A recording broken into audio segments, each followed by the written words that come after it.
দ্বাদশ শতাব্দীর ঐতিহাসিক প্রেক্ষাপটে নির্মিত হয়েছে সিরিজ সুলতান সালাউদ্দিন আইয়ুবী। সিরিজটিতে তুলে ধরা হয়েছে মুসলিম বিশ্বের অন্যতম শ্রেষ্ঠ বীর ও জেরুজালেম বিজয়ী সুলতান সালাউদ্দিন আইয়ুবীর জীবন, সংগ্রাম ও নেতৃত্বের গল্প। আরও ফুটে উঠেছে জেরুজালেম পুনরুদ্ধারের অভিযান, মুসলিম বিশ্বকে ঐক্যবদ্ধ করার প্রচেষ্টা, রাজনৈতিক কৌশল, সামরিক বীরত্ব এবং ন্যায় বিচার প্রতিষ্ঠার নানা অধ্যায়। গোটা মুসলিম বিশ্বে তুর্কির এই সিরিজটি ব্যাপক প্রশংসিত হয়েছে। বিশাল সেট, দৃষ্টিনন্দন সিনেমাটোগ্রাফি ও দুর্দান্ত অ্যাকশন দৃশ্যে মুগ্ধতা ছড়িয়েছে এটি। এরই ধারাবাহিকতায় এবার বাংলা ভাষার ডাবিংয়ে দেখা যাবে সুলতান সালাউদ্দিন আইয়ুবী। ৩০ জুন রাজধানীর একটি হোটেলে আয়োজিত সংবাদ সম্মেলনে এই ঘোষণা দেয়া হয়।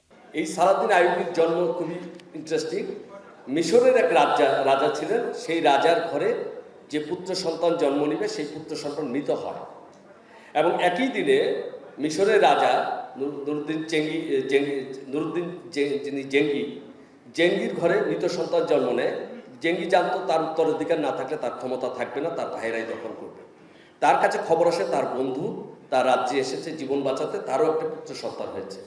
সেই সন্তানকে সে নিজের সন্তানের বলে বড় পরিচয় করে তুলে এবং তাকে সেরকমই যোদ্ধা করে তুলে, যেন সে তার যে পূর্বপুরুষদের স্বপ্ন ছিল জেরুজালেমকে মুক্ত করা, সেই জেরুজালেমকে মুক্ত করার জন্য সুলতান সালাউদ্দিন পরিচয় তাকে নিজের সন্তান হিসেবে বড় করে তোলে।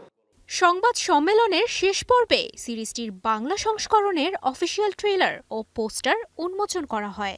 আয়োজকরা জানান, প্রতি রোববার থেকে বৃহস্পতিবার রাত ৮টায় নাগরিক টিভিতে ও রাত ৯টায় ওটিটি প্ল্যাটফর্ম বঙ্গে প্রচার করা হবে এই সিরিজটি। তুবাইশি বুশরা, স্টার এন্টারটেইনমেন্ট।